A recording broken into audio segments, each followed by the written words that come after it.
Fenlon, we meet again. And again. And again. I grow tired of your visits, cat. As do I, you slut. You are a slut. You're a slut. You are the slut. Cat, ready to dance. I'm always ready.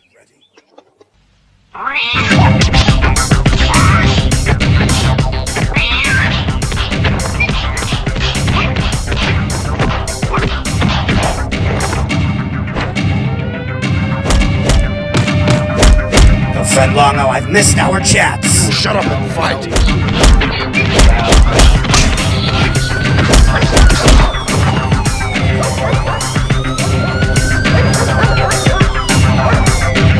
Welcome to the mother relay. We're covering today's top boxing news.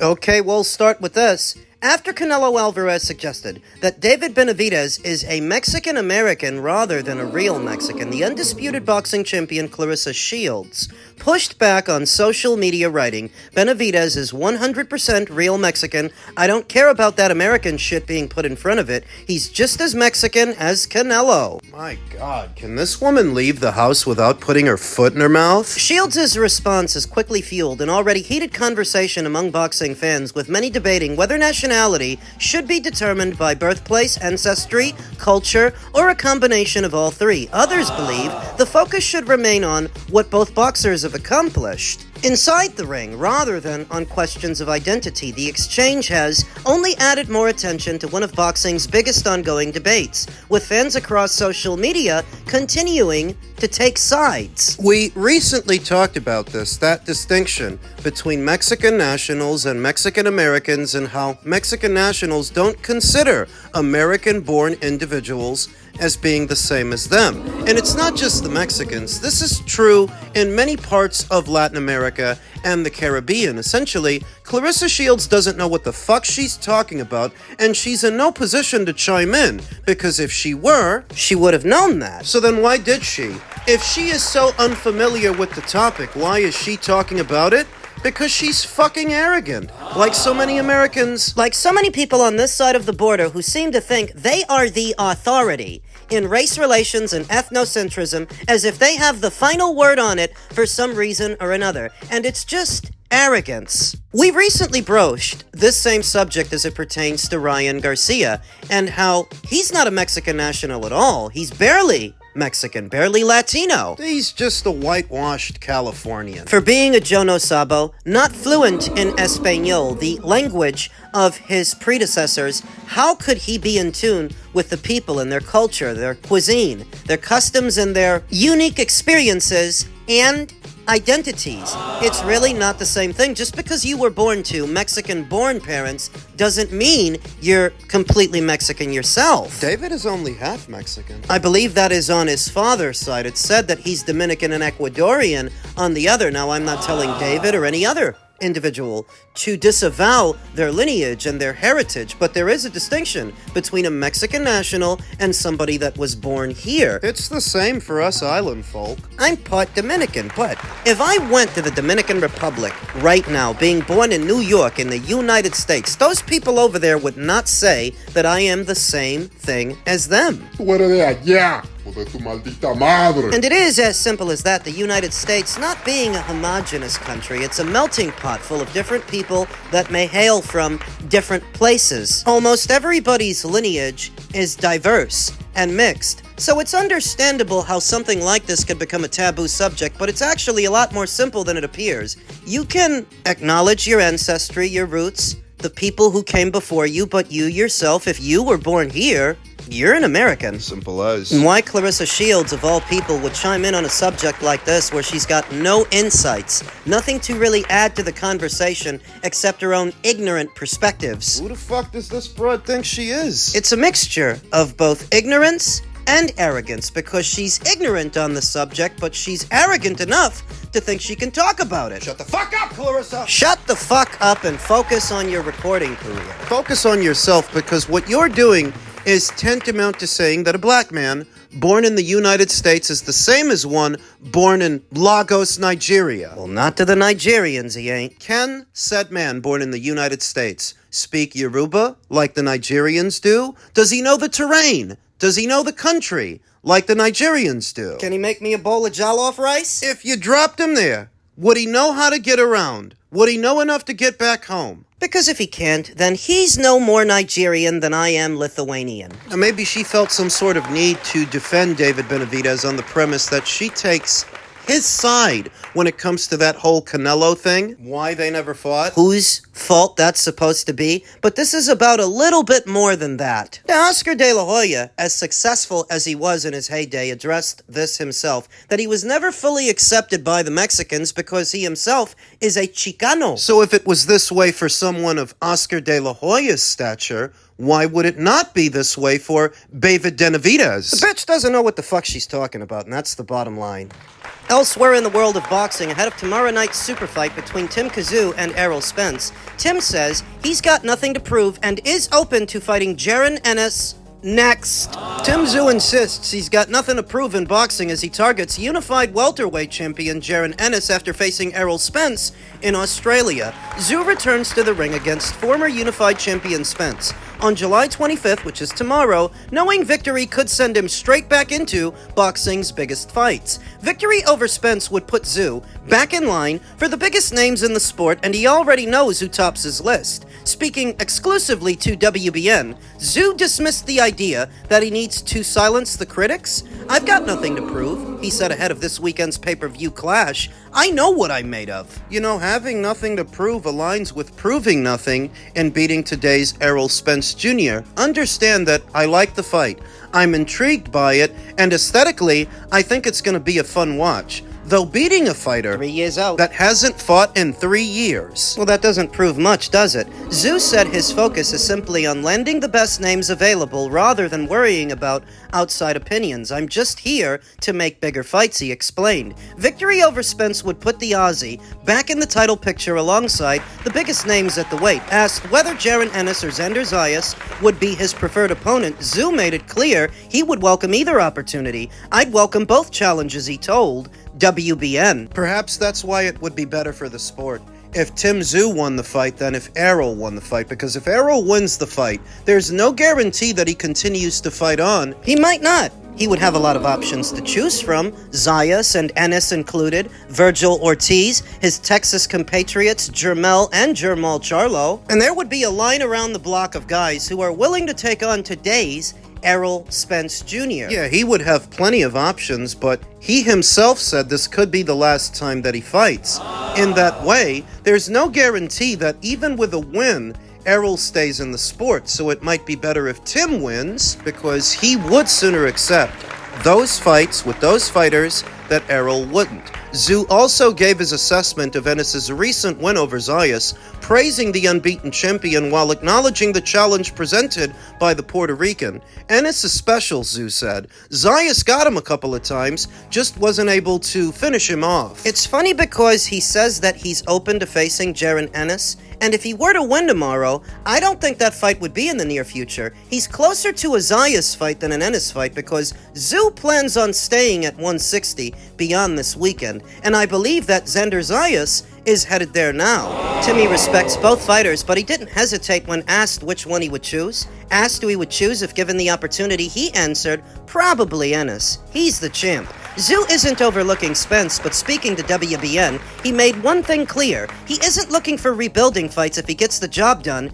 in Australia. Spence is a rebuilding fight. Beat Spence, and Tszyu wants the biggest fight available. For him, that's Ennis because, as he put it, he's the champ. I actually believe Tim when he says he's open to fighting Jaron Ennis because he's courageous and headstrong like that. But I don't think his handlers would advise that he do that. I think they would advise him to stay at middleweight since he's already been a champion at junior middle. Stay at middle and see if you can win a belt there. Earlier this week it was announced that with a win, Tszyu would be installed as the WBO's #1 contender. The current WBO champion is Denzel Bentley. I think that most people would agree. A Denzel Bentley fight is a more winnable fight than a Jaron Ennis fight. So in spite of what Tim is saying, that he's open to fighting Boots, I don't think he's going to, even with a win over Errol. Says he doesn't want rebuilding fights, but what was the Anthony Velasquez fight? What was the Dennis Nurja fight? Fighting Errol Spence Jr. when Errol hasn't fought in 3 years.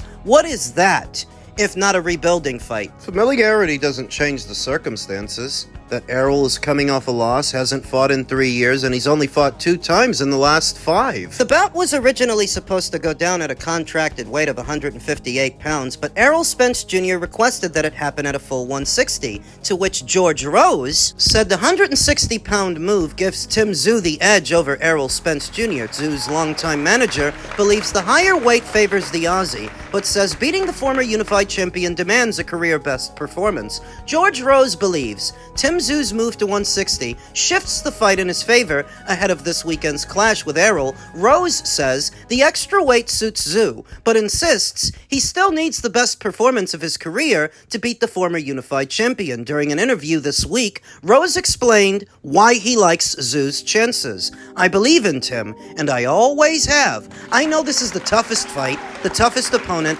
that he's ever faced. Errol Spence Jr. is a future Hall of Famer. He's an absolute beast. But Tszyu, I think this is going to suit him. Fighting at 160, I think it's actually going to suit him a lot more than it'll suit Errol. Don't get me wrong, he's gonna have to work for it. He is going to have to work for it and really fight a very smart fight to get the win, but I believe that Tim is going to beat Errol Spence on Saturday if you're in the United States, said Rose to Jai McAllister Boxing. Rose already praised Spence's accomplishments. Despite the former unified welterweight champion's loss to Terence Crawford in 2023, he still considers Spence one of boxing's elite fighters and believes defeating him would rank among the biggest wins of Tim's career. Rose stressed that Tszyu cannot rely on his size alone. He believes the Australian must produce the finest performance of his career to overcome an opponent with Spence's pedigree. For Tszyu to beat him, fighting at 160 benefits him, but Tim will have to be the best version that we've ever seen of Tim. I think that's what we do have. I think that he's very strong right now. I think that he's very confident, and that strength and confidence, I think, are 2 big things that are going to help him get this win. A win would give Tszyu the signature name on his resume and strengthen his standing at junior middle. Rose believes the move to 160 suits Tszyu, but he also knows he'll have to prove it once the opening bell sounds. I've got Errol. I really wrestled with this prediction for a long time, but I just want to get it down on record officially. I've got Errol Spence Jr. perhaps winning a points decision by staying on his toes, using the jab, and keeping this a boxing match instead of a firefight. That's what Tim needs it to be. He needs to put pressure on Errol early. Force him to work when he doesn't want to. Force him to fight. Force him to exchange. Because I still think Tim is a bigger puncher than Errol. And he's definitely more used to fighting at these weights than Errol.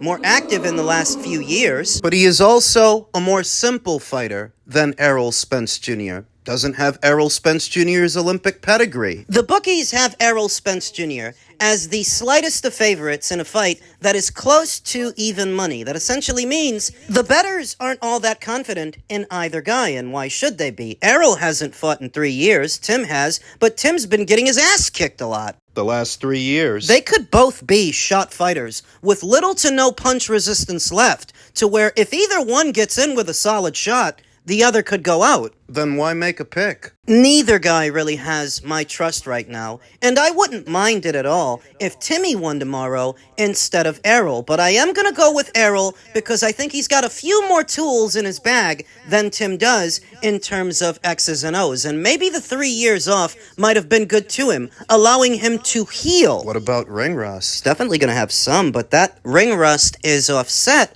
by Tszyu's punch resistance or the lack thereof. Got put through the ringer in both Sebastian Fundora fights where he got hit a lot and he got manhandled, he got mangled by Bakram Murtazaliev. It's hard to believe that you can go through all that and come out the same fighter. So I'm gonna go with Errol tentatively to win a points decision. I could be wrong, and I wouldn't mind it if I were, but that's the pick. Downstairs in the men's welterweight division, boxing insider Rick Glaser says everyone should stop listening to Ryan Garcia. He will be with Golden Boy Promotions for a while. That contract is a long way from expiring, a lot longer than Ryan leads people on to believe. I will call it, quote-unquote, wishful thinking in Ryan's mind. Wishful is right, because Ryan Garcia's rift with Oscar didn't all of a sudden start the last few years. This has actually been going on since before the pandemic. The earliest mention I can remember of trouble in paradise between Ryan and Oscar was ahead of the Romero-Duno fight. They've been beefing for a long time. Ryan Garcia recently told Ariel Helwani that he's only got one more fight left on his existing deal. That may or may not be true, since Ryan's been saying stuff like that for a long time. I remember when he thought he was at liberty to schedule an exhibition match in Japan without Golden Boy Promotions' blessing, the one with Rikuya Enpo that got cancelled because Oscar and Golden Boy didn't approve it. Yeah, Ryan's been at this shit for a while. Trying to break away from Golden Boy, trying to operate independent of the promoter that he's signed to. So maybe Rick Glaser is onto something. One thing you want to pay attention to is Ryan Garcia's schedule and how many times he could have been fighting but wasn't, which may have resulted in... He's not that active a fighter, you know. How many months did he lose getting suspended after the Haney fight? And after that,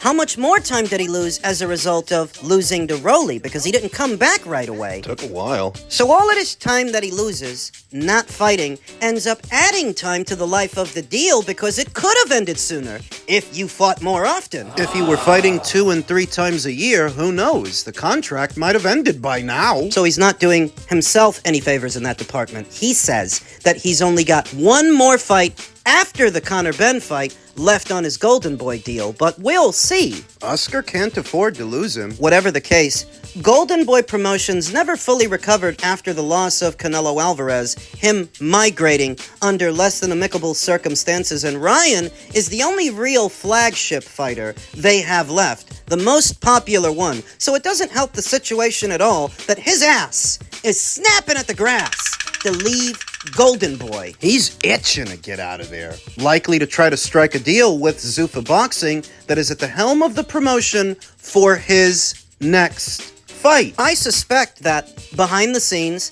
they've already had a dialogue, a means to work something out to where when Ryan leaves Golden Boy, he can go to them. But it is a question of when and how ironclad is that contract. Rick says that the foreseeable future will see Ryan staying at Golden Boy, but Rick is a Golden Boy Promotions shill. Can we really take it from him? Even with inside sources, I sincerely doubt that Rick has seen Ryan's contract himself. The most he can rely upon is word of mouth from somebody at Golden Boy, but that doesn't tell the story. The contract does. And I don't think he's seen that. The most we can do is wait. Wait and see if Ryan was telling the truth, that 2 fights from now, he will be a promotional free agent, free to go where he wants to go. Hold him to his word. That's all we can do. If 2 fights from now he leaves Golden Boy, he was telling the truth. If he doesn't, we'll know that he wasn't.